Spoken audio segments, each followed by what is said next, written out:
Okay guys, video number 16. Now, this one's probably on a lot of your minds now. Which analysis methods do I use and why?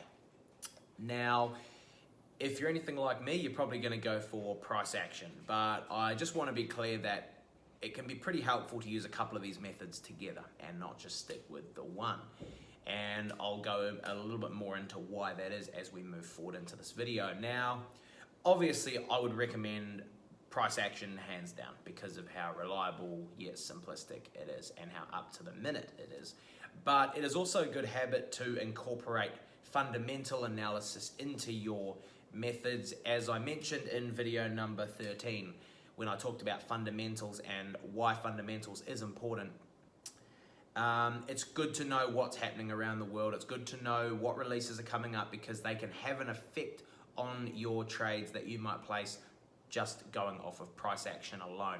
Now, if you can get price action and you can also incorporate some fundamentals into that, and you can use the two together to go, rightio, I'm gonna make this trade, you've got a better chance of things going in your favor. For example, if you had a chart that was, say, the US dollar against the Japanese yen, and the US dollar was weakening, it had a point of support, it had been bouncing on that support for the whole day, and you know there wasn't really much going on with it, but then you saw a release coming up that was forecasted to look really good for the US dollar, say, and that forecast going well would mean that the chart would likely rally upwards.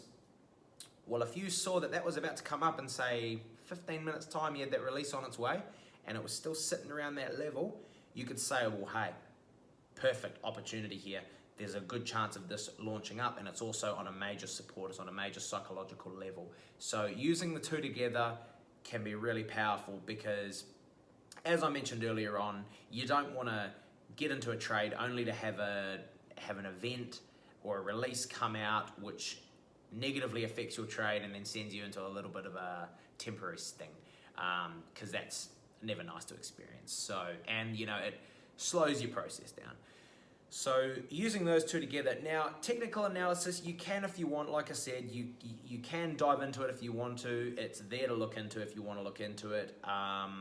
I personally just don't really get into it that much just because of the lagging aspect of it. Certain indicators can be handy to use, such as volume and all that kind of stuff, but I personally don't use those kinds of indicators because they tell you things once it's already obvious. So for me, I don't really see much point in them. I just use a combination of price action and fundamentals. Now, as I've mentioned, the way that AccuTrade's algorithms are made is that they are based solely around price action. So if you, for example, were using the AccuTrade, say for example the AccuTrade Beginner, or you were even using the AccuTrade Pro, which is a lot more comprehensive, and you also had your economic calendar on hand, using these two together, so price action and fundamentals, you would get a really good idea of what's going on in the market, and you'd be able to make much more educated choices and much more educated decisions when you go to place your trade, because you want to know that you've got a high certainty of that trade going well. You don't just want to wing it.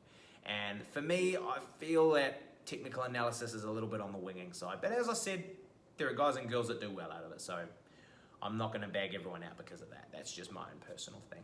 So price action and fundamentals together, you can't go wrong. Okay, next video we're going to be going into placing a trade, the introduction into placing a trade. So I will see you then. Video 17.